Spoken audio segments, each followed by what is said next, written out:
The HE-162 was a single-seat jet fighter designed by Heinkel Flugzeugwerke in the later stages of World War II. Due to supply shortages, the HE-162 was a last-ditch effort by the Luftwaffe to regain air superiority under the emergency fighter program. The aircraft was hastily built with materials such as wood and cheap metals. The HE-162 is a small aircraft with a wingspan of 7.2 meters and a length of 9.05 meters. These features allowed the engine to be easily assessed for maintenance and startup. 8 different variants were produced. Team T1H2 reproduced Heinkel's HE-162 A-8 variant with a proposed UMO 004D turbojet engine. The HE-162 has 3 engines: the main engine, the starter engine, and an electrical starter. The starter engine has a spark plug and tubes that run up to the primary coil to transfer electricity when the electrical starter is running. In addition, several gears, such as gear heads and clutch gears, limit the gear ratio when gear shifts are operated. The gear heads seen in the video can be adjusted using a spring with a screw head on it. The AK-11 starter engine also features a crankshaft with 2 pistons in which it spins and thrusts.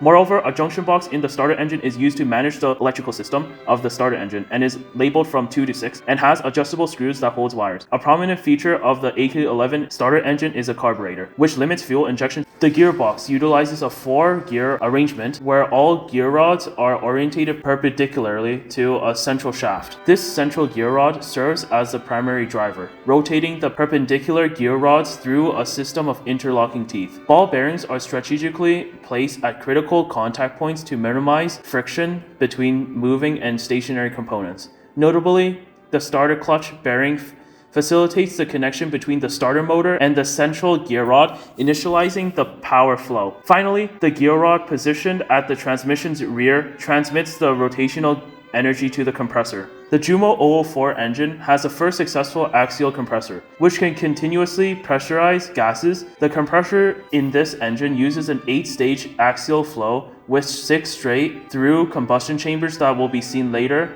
and a 1-stage turbine with hollow blades. 2 types of hollow blades were used: a Krupp alloy tinder, a deep-drawn blade of 30% nickel, and a nickel-free chromador blade made of folded sheet metal welded at the trailing edge. The chromador blade was more reliable, easier to produce, and used less than 5 pounds of chromium. The turbine blades were air-cooled from the 4th and last stage of the compressor, and were also bled off between the compressor and the combustion chambers. The compression ratio is 3:1, which means the max to min volume ratio in the cylinders is 3:1. The Jumo 004 can run on 3 types of fuel: the J2 standard fuel made from coal, diesel oil, and aviation gasoline. The turbine is connected to the compressor via a shaft, causing it to spin. As the turbine extracts energy from the hot gases, their temperature and pressure decrease significantly. The now cooler and slower gases are directed through the nozzle, which is accelerated to high speed before exiting the engine. The top rod with helical gear is seen as a rod extends horizontally at the top of the assembly and is terminated with a helical gear. This gear is precisely machined with angled teeth to engage with another helical gear in the system. The engagement with the vertical helical gear,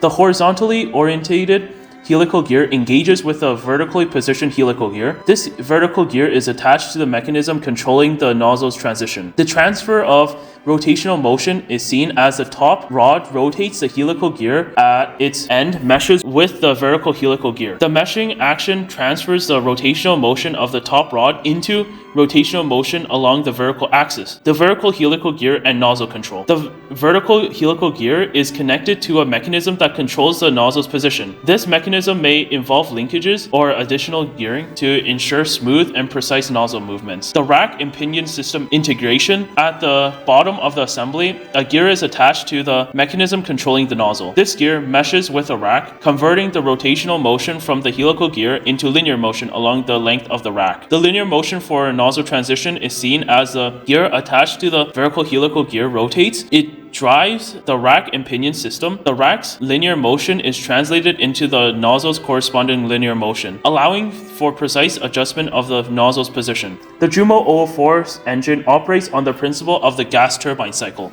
Air enters the engine through the compressor, which is pressurized and directed into the combustion chamber. Fuel is injected and ignited in the combustion chamber, creating a high temperature, high pressure gas mixture. This mixture expands rapidly, driving the turbine blades. The engines produce 2,000 pounds of thrust.